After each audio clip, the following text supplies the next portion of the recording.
ವೀಕ್ಷಕರೇ, ಇವತ್ತು ಮೇ 29, 2025 ಇಂದಿನ ಚಿನ್ನದ ಬೆಲೆಯಲ್ಲಿ ಸ್ವಲ್ಪ ಮಟ್ಟಿಗೆ ಇಳಿಕೆ ಕಂಡಿದೆ. ಸದ್ಯ ಇರುವಂತಹ ರೇಟ್ ಎಷ್ಟೆಷ್ಟಾಗಿದೆ, ಎಷ್ಟು ಇಳಿಕೆ ಕಂಡಿದೆ ಅಂತ ಸಂಪೂರ್ಣವಾದ ಮಾಹಿತಿಯನ್ನು ನೀಡ್ತೀನಿ. ಅದಕ್ಕಿಂತ ಮೊದಲು ಯಾರಾದರೂ ಹೊಸದಾಗಿ ನಮ್ಮ ಯೂಟ್ಯೂಬ್ ಚಾನಲ್ಗೆ ಭೇಟಿಯಾಗಿದ್ದರೆ ದಯವಿಟ್ಟು ಸಬ್ಸ್ಕ್ರೈಬ್ ಮಾಡ್ಕೊಳ್ಳಿ. ಪಕ್ಕದಲ್ಲಿ ಕಾಣುವಂತಹ ನೋಟಿಫಿಕೇಶನ್ ಬೆಲ್ ಬಟನ್ ಕೂಡ ಆನ್ ಮಾಡ್ಕೊಳ್ಳಿ. ಫೇಸ್ಬುಕ್ಕಲ್ಲಿ ನೋಡ್ತಾ ಇರೋರು ಪೇಜ್ನ ಫಾಲೋ ಮಾಡಿ. ವೀಕ್ಷಕರೇ, ಇವತ್ತು 22 ಕ್ಯಾರೆಟ್ನ 1 ಗ್ರಾಮ್ ಚಿನ್ನದ ಬೆಲೆ 8,895 ರೂಪಾಯಿ ಆಗಿದೆ. 1 ಗ್ರಾಮ್ಗೆ 40 ರೂಪಾಯಿ ಅನ್ನೋಂಥದ್ದು ಇಳಿಕೆ ಕಂಡಿರುವಂಥದ್ದು. 8 ಗ್ರಾಮ್ 22 ಕ್ಯಾರೆಟ್ನ ಚಿನ್ನದ ಬೆಲೆ 71,160 ರೂಪಾಯಿ ಆಗಿದೆ. ಇಲ್ಲಿ 320 ರೂಪಾಯಿ ಅನ್ನೋಂಥದ್ದು ಇಳಿಕೆ ಕಂಡಿದೆ.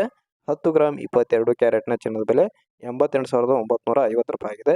ಇಲ್ಲಿ 400 ರೂಪಾಯಿ ಅನ್ನೋಂಥದ್ದು ಇಳಿಕೆಯಾಗಿದೆ. ಅದೇ ರೀತಿ 24 ಕ್ಯಾರೆಟ್ನ 1 ಗ್ರಾಮ್ ಚಿನ್ನದ ಬೆಲೆ 9,704 ರೂಪಾಯಿ ಆಗಿದೆ. ಇಲ್ಲಿ 44 ರೂಪಾಯಿ ಅನ್ನೋಂಥದ್ದು ಇಳಿಕೆಯಾಗಿದೆ. 8 ಗ್ರಾಮ್ 24 ಕ್ಯಾರೆಟ್ನ ಚಿನ್ನದ ಬೆಲೆ 77,632 ರೂಪಾಯಿ ಆಗಿದೆ. ಇಲ್ಲಿ 352 ರೂಪಾಯಿ ಅನ್ನೋಂಥದ್ದು ಇಳಿಕೆಯಾಗಿದೆ. 10 ಗ್ರಾಮ್ 24 ಕ್ಯಾರೆಟ್ನ ಚಿನ್ನದ ಬೆಲೆ 97,040 ರೂಪಾಯಿ ಆಗಿದೆ. ಇಲ್ಲಿ 440 ರೂಪಾಯಿ ಅನ್ನೋಂಥದ್ದು ಇಳಿಕೆ ಕಂಡಿದೆ.